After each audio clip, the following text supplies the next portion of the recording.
Cole, baby! Oh, yes. Survivor Series has come and gone, and NXT dominated the weekend from Saturday to a phenomenal War Games to a very good Survivor Series. The main event of Survivor Series was terrible. The whole entire show, for the most part, was consistently good, and the main event was terrible. The main event is so important in a wrestling show because it is the last thing the fans see and is the taste that it leaves in their mouth before they leave the arena. They will be thinking about how the show ended, not all of the good things that happened throughout the show, but how it ended. The show was very good. The main event, not so much. Had nothing to do with the fact that it was women wrestling. It was the fact that the match sucked. So we're going to go over it all here, because that's what we do. WWE Survivor Series preview and predictions. Let's go.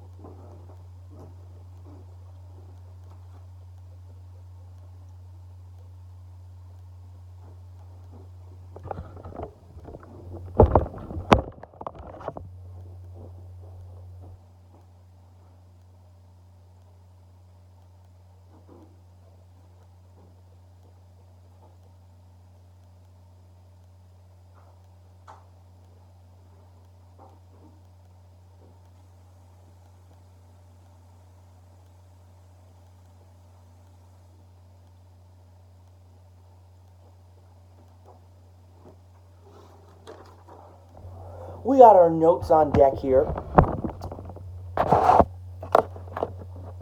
The time has come.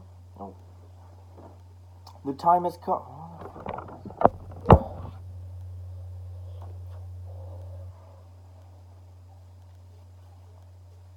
The time has come to talk about this year's Survivor Series. I want to say to WWE, it was a phenomenal weekend for WWE. And I think that they did a really, really good job this weekend. Mostly when you're coming out of a dual pay-per-view, and by dual I mean you're coming out of a NXT followed by Survivor Series the next night. NXT wins, and it probably still does. But Survivor Series to me was probably the best WWE show of the year, main roster, because NXT takeovers have blown most of their pay-per-views out of the water. There's a lot of different things to talk about on this show, and we're going to go over it all. I want to give a shout out to the NXT men and women, because especially Adam Cole particularly, having that War Games match the night before and then still putting on a classic NXT Championship match on Survivor Series last night. It is absolutely unreal how the NXT men and women back-to-back nights were able to showcase themselves like that, and it was the NXT weekend for sure going on and so forth. So generally, I thought the show was good. At the end, I will go over the main event. I did think the main event was kind of ass. The ending sequence was okay, but the main event in general was not anything important. And I think it was probably the worst match on the show. And again, I know I'm going to get the people that are going to sit here and tell me, how can you say that that was worse than Rey and Brock Lesnar? I think Rey and Brock Lesnar, for what it was decent, because I'm going to explain why when I get to that. The first match of the night was the Women's Survivor Series match. Again, try your best to follow along with me. I was taking notes actively as this show was progressing. Kairi Sane and Io Shirai and Carmella were all in the ring in the beginning, and Kairi and Io Shirai were attacking each other, and Carmella wanted some attention because she was like, hello, I'm right here. There was a scramble in the ring with all of the superstars, ends up with Sasha Banks and Sarah Logan in it. Sasha Banks does a backstabber to Sarah Logan as she stands alone in the ring. Io Shirai and Candice LeRae are outside of the ring, and they are potentially injured. They eventually get escorted to the back. So Io Shirai and Candice LeRae are getting escorted to the back in this match. So now automatically NXT is now down 2 superstars after their potential injuries. The first elimination is Nikki Cross getting eliminated by Bianca Belair, who hits a nice 450 splash. She then would also eliminate Sarah Logan. So Sarah Logan and Bianca Belair were... Well, no, Sarah Logan was eliminated, and Nikki Cross was as well, who was Team SmackDown. Carmella consistently was going back and forth after a move with pins on Charlotte and Bianca, who were in the ring with her also. She gave a natural selection, which would eliminate Carmella, and at this point, it was 4 Raw to 3 NXT. and 3 SmackDown as well. Kairi Sane did a nice elbow drop to Toni Storm, and after she did that, Sasha takes the pin, which would eliminate Toni Storm. Asuka hits a kick to Dana Brooke, eliminating Dana Brooke. Asuka then used the green mist, and this is where Charlotte, everyone's beloved Charlotte, got eliminated. She used the green mist to Charlotte and then walks out. So Asuka walked out of this match. I don't know if she was permanently disqualified or she just walked out. I didn't really understand that. If somebody could try to justify that for me. Lacey Evans hooks Charlotte after that green mist and eliminates her. Natalya would then roll up right behind Lacey Evans and pin her. Natalya, Sasha are the lone survivors for Raw and SmackDown. And I believe, if I am correct, this is so confusing here. Some of this is just really confusing. I think at this point, Natalya and Sasha were the lone survivors. Raw and SmackDown each. Natalya used a sharpshooter while Sasha helped, which would eliminate Bianca Belair, who was left on NXT. So that would eliminate Bianca Belair. Sasha and Natalya looked to conquer Ripley. Ripley, this was your final 3 in the women's match. It was Sasha for SmackDown, Natalya for Raw, and Rhea Ripley for NXT.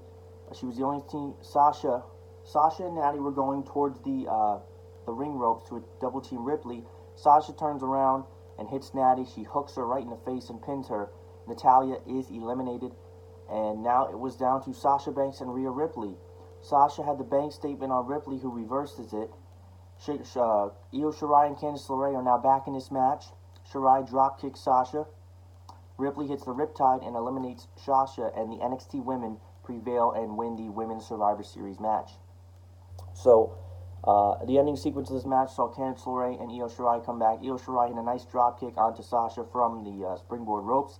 Then Rhea Ripley would hit her Riptide finisher onto Sasha and pin her, and the NXT women were to win, I would say, by a score of 3 NXT, 0 Raw, 0 SmackDown. Again, how legitimate is that? Because Candice LeRae and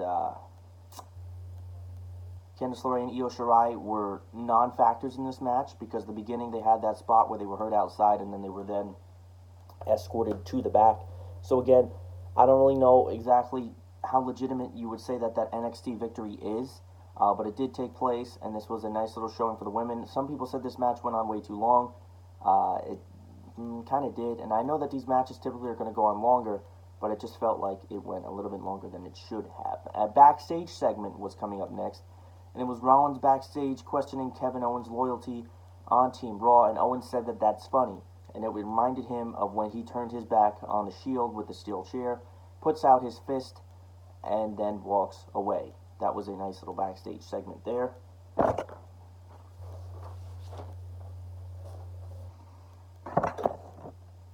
The next match in the second match of Survivor Series was the mid-card triple threat between Shinsuke Nakamura, AJ Styles, and Roderick Strong.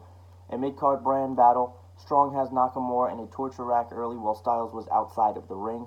Styles comes back in with a sleeper hold on Strong. This match was very in and out.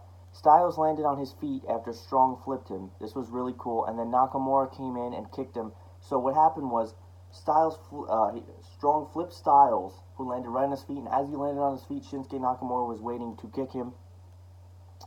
That is what happened there.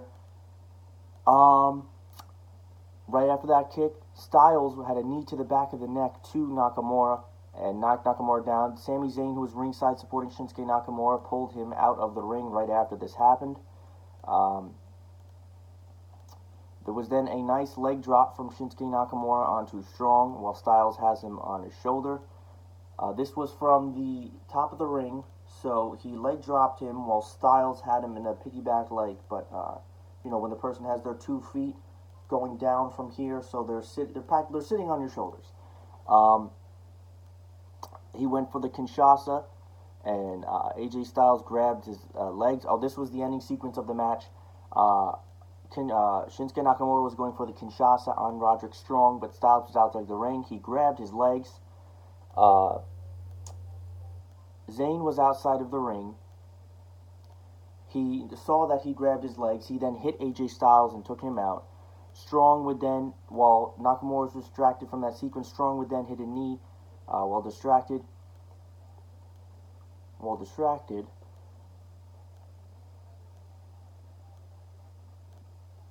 AJ Styles would get back in the ring and break that up.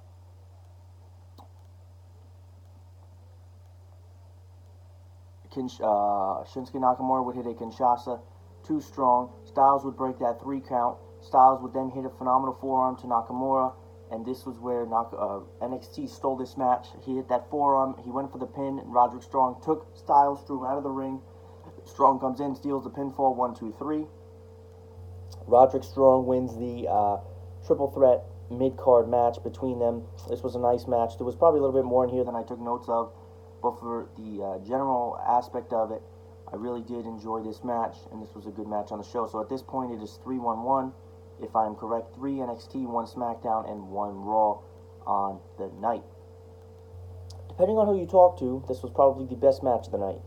Adam Cole versus Pete Dunne for the NXT Championship. And what was so great about this match to me was the fact that Adam Cole was coming off of that War Games the night before, where he took that ending table spot, which was probably one of the most brutal table spots I've seen ever. And he also put on a nice match with Pete Dunne the following night. Pete Dunne won the triple threat match at NXT War Games against Damian Priest and Killian Dane, which would put him in this match as the *1 contender for the NXT Championship. Adam Cole versus Pete Dunne, this was a classic. They were both outside of the ring. Pete slammed Adam Cole's elbow into the steel steps. Dunne was in control early of this match. Dunne hit a nice moonsault to the outside. Inside the ring, he tried to go for another moonsault. Adam Cole reversed it. Dunne hits the bitter end, and Cole kicks out. Dunne goes from a rope run into a backflip. This is, the best way to describe this move would be the same thing that Daniel Bryan used to do in his matches when he would try to build momentum. Everybody knows when Daniel Bryan used to do he used to run and run up the ropes and, do his little backflip. He would try to do that, and this was a really nice move in this match. Pete Dunne was trying to do that. He was coming to do that flip, and as he was doing that flip, Adam Cole kicked him, and this was something similar that he did to Ricochet. I was actually at that show, NXT, I want to say it was NXT TakeOver Brooklyn 3. That was a phenomenal show, by the way, one of my favorite shows I've ever been to. So he did that, and then this was another brutal spot. It was a Panama Sunrise, and you'll have to look this move up. Basically what happens is he flips him, but it's onto his head, and this was onto the apron on the outside. Adam Cole hit a Panama Sunrise to Pete Dunne on the apron. Holy shit. Pete Dunne was back in the ring, and after some moves inside the ring, he realized he lost his mouth guard. Pete Dunne was going to reach for his mouth guard, and Adam Cole stomped on him to prevent that. And Pete Dunne would then go for Adam Cole's finger to break his finger, which he did. Then Adam Cole catches Pete Dunne and flips him over. He would hit the last shot to retain his title in a great match. If there was one of the matches, now I would say if you're one of those people where you have the time to go back and watch this show, I guess I said would. This was one of the best matches of the night. If you only have time to see one match and you're going to ask my advice on which match it would be to see, it would probably be Adam Cole versus Pete Dunne. He hit the last shot to retain. Adam Cole retained his NXT Championship over Pete Dunne in a nice 15-minute classic. This was a great match and a phenomenal match as well. So our next match on this is Daniel Bryan versus The Fiend for the Universal title. Now going into this match, I was one of the few people, or probably one of the many, that thought that Daniel Bryan had no chance in hell to win this match. And I was right. Now, a couple things have to be addressed. The first thing is the red lights. Now, I haven't been to a show yet. I haven't been to a show since Bray Wyatt has become The Fiend, which I'm sure will happen at some point.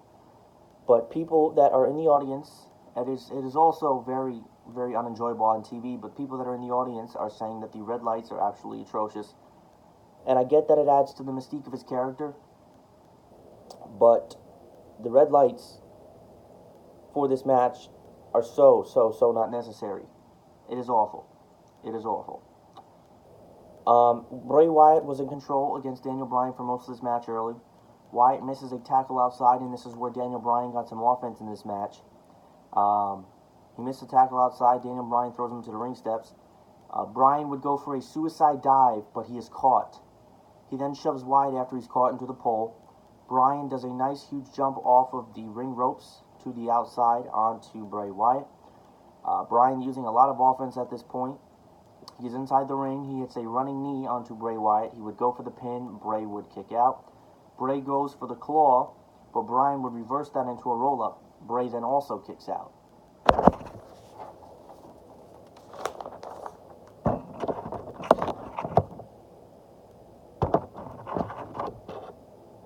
Bryan runs from the ring corner, maybe going for another running knee as well, and he is caught. He is then thrown into the mandible claw, and Bray Wyatt puts Daniel Bryan to sleep. Bray Wyatt would retain his Universal Championship. This was exactly what I had expected was going to happen from this match.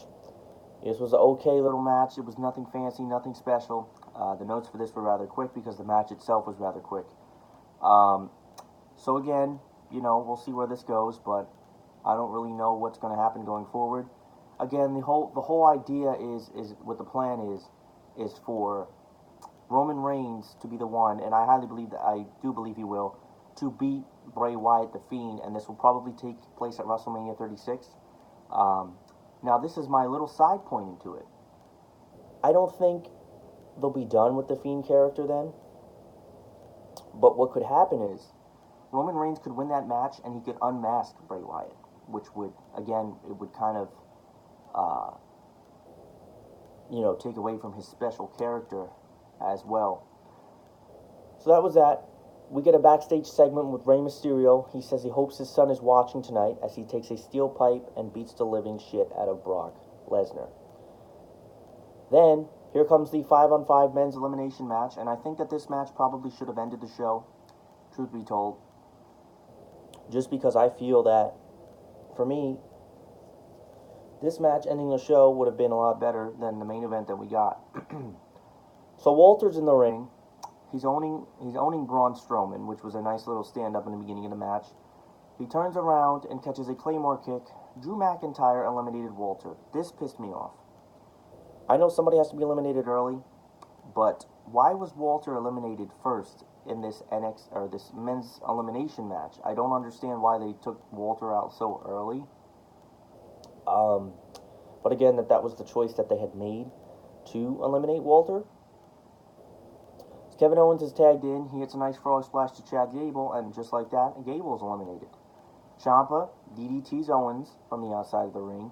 Kevin Owens is eliminated. Coming from the outside, out of absolutely nowhere, this was not an elimination at the time, but Randy Orton RKO'd Ciampa, who then rolled out of the ring. Damian Priest was the legal man. He gets RKO'd and eliminated by Randy Orton. Randy Orton is not celebrating, but caught off guard as Matt Riddle rolled up Randy Orton and eliminated Randy Orton. Randy Orton was then pissed he was eliminated, so he RKO'd the living hell out of Matt Riddle. Frustration by Randy Orton. And Corbin takes advantage of that and pins and eliminates Matt Riddle. Braun gets ready to do his outside of the ring run, where he runs outside and bodies literally every person outside of the ring. Braun Strowman does that, bodying everybody. And somehow, someway, Braun Strowman was knocked down throughout this, and Braun Strowman was eliminated via countout. Ricochet was getting some moves in here, and he was caught by Baron Corbin, who eliminated Ricochet with the End of Days. Corbin and Ali. Now this is another thing. Baron Corbin was not coexisting very well with his SmackDown team. So Corbin and Ali were getting into an argument in the back. Rollins eliminated Ali, who was thrown in the ring. Reigns eliminated McIntyre, who was in the ring via a spear. Reigns was then getting tired of Baron Corbin, so he speared Baron Corbin, purposely, not by accident, and Ciampa took advantage of that and eliminated Corbin. Rollins and Reigns were outside of the ring, going for a Shield powerbomb to take out Tommaso Ciampa, but Keith Lee, who we all forgot about, was still in this match, and he intervenes. Back in the ring, a curb stomp would eliminate Tommaso Ciampa. Rollins then does a frog splash to Keith Lee, who kicks out of it. Jackhammer from Keith Lee to Seth Rollins would eliminate Seth Rollins. And we are down, and I believe at this point it is 2 men left. It is Roman Reigns and Keith Lee And the Roman Reigns and Keith Lee segment was absolutely beautiful. The end of this men's match was absolutely awesome. I loved it. And I think that we need to see, when Keith Lee's time comes, I think that he could really have some matches with Roman Reigns. Reigns hit 2 Superman punches and knocked down Keith Lee. The referee botched this 3 count, by the way. 1, 2, 3, but oh, what happened? I think the ref was distracted, and then the WWE tries to show their little angle from a different angle and make it seem like, oh, what happened? Keith Lee hits a massive powerbomb onto Reigns, who kicks out.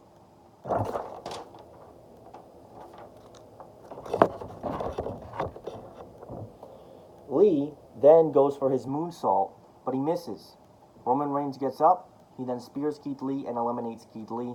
Team SmackDown wins. I love this segment whatsoever. Keith Lee is absolutely phenomenal at what he does, and for the size that he is. And Roman Reigns, who we all shit on his, 4 or 5 year run, pushed to the top that nobody wanted. But now I think Roman Reigns is starting to finally get over. I'm not saying he's the tea of the month, but Roman Reigns is starting to get more appreciated by people alone. Again, I have no problem with Roman Reigns. I don't mind him. I don't know if I would want him in the main event yet, but that is that. Backstage, Becky Lynch cuts a promo about both of her opponents, and that is all I have for that, because that's all she said. She said she's going to beat him, this and that. The co-main event of the evening was Rey Mysterio versus Brock Lesnar in a no-holds-barred match for the WWE title. Lo and behold, early, Lesnar takes down Rey Mysterio. Lesnar takes the announce table off, the top part of it off, puts it on top of Rey Mysterio, and then jumps on it while he was laying there. He then picks up Rey, drives him into the ring outside, and here comes his son Dominic to the ring to throw the towel in for Rey. Lesnar grabbed the towel and threw it out and said, "Get out of here." He grabs Dom by the collar, and Rey then hits Brock Lesnar with a low blow.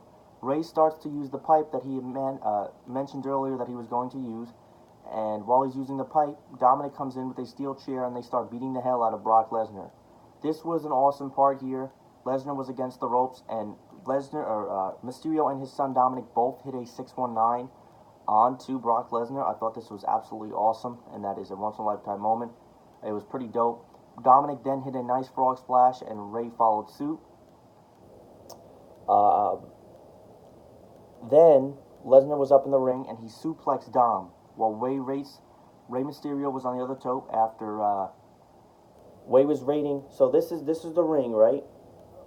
Dominic was caught by Lesnar, suplexed. Rey was waiting on the other side. Lesnar turns around. Rey Mysterio tries to jump. Brock Lesnar catches him, throws him an F5, and that was all she wrote. Brock Lesnar retains the WWE title over Rey Mysterio in this match. I am not going to shit on this match. Let me tell you why. First off, we knew it wasn't going to be a 30-minute match. We knew Rey Mysterio wasn't going to win. And him and his son being part of this match is what made it special. Rey Mysterio did not get his ass beat in this match completely, but we knew what was going to happen. Now, Rey Mysterio winning would make no sense, because why would Rey Mysterio hold the WWE Championship at this point in his career? He doesn't need to do that. People are just looking past, oh, Rey Mysterio should have won. No, he shouldn't have. Rey Mysterio beating Brock Lesnar any day of the week is not believable. So again, it's the whole aspect of Brock Lesnar being this beast. All of you are just looking at it of, oh, well, Rey Mysterio should have won this match. No, he shouldn't have. No, he shouldn't have. I think that him getting some offense in and his son being in the match was absolutely phenomenal, and I love that aspect of it. But I don't think that Rey Mysterio should have won this match, and I think the right man won. So Lesnar wins, and that is that. Our main event of the evening was absolutely abysmal. It honestly was. It was the women's triple threat match, which I thought had a chance to actually be the best match of the night, and I couldn't have been any more wrong. Becky Lynch, Shayna Baszler, and Bayley, all women's champions of their respective brands, were going at it in a women's triple threat match to close the show. Shayna was bending Lynch's back early in this match. Bayley would to bait Shayna into the ring and kicks her aggressively. Bayley was smashing Becky's head onto the ring in part of this match. Shayna was outside the ring for a while. Shayna was controlling Bayley in the ring. Becky powerbombed Shayna, who kicked out. It was looking like Bayley had injured her left leg outside of the ring, partially in this match. While Shayna controlled, she threw Becky over the announce table, aggressively Bayley aggressively was caught in the clutch from Shayna Baszler, and she was trying her best to fight out. She did so. She then went for an elbow drop on the top rope, missed Shayna.